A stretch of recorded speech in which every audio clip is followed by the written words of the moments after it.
Jajpur block तथा बरी निर्वाचन मंडली अधीनस्थ सानसुआर पंचायत आम ओडिशा नवीन ओडिशा अधीन पंचायत स्तरीय सचेतनता कार्यक्रम अनुष्ठित हो जाइछि। स्थानीय सरपंच सागरिका दास नेतृत्व में अनुष्ठित शिविर में बरी विधायिका सुनंदा दास जोगदे कार्यक्रम को उद्घाटन करथिले।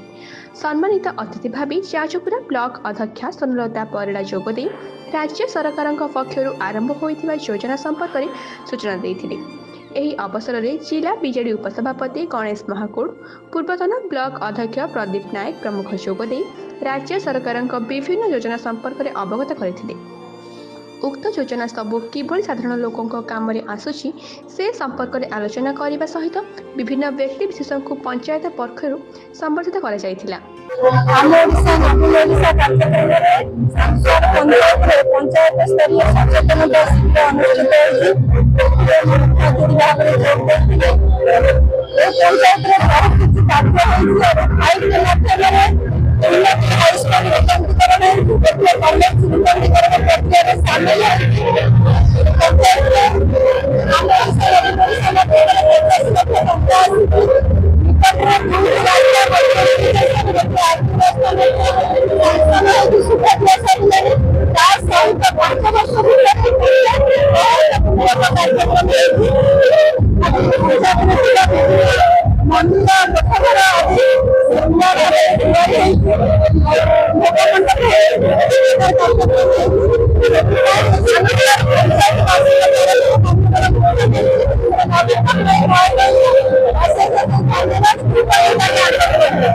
कार्यक्रम रही आम ओडिशा नवीन ओडिशा रही कि आम गाँ मानक सचेतन शिविर चली। तो आम सचेतन करने प्रोग्राम माननीय मुख्यमंत्री 2024 भितर ओडिशा तथा आम जाजपुर जिला जाजपुर ब्लॉक आम पंचायत मान के डेवलपमेंट कर सारी से सचेतन करने प्रोग्राम टी रखीचु।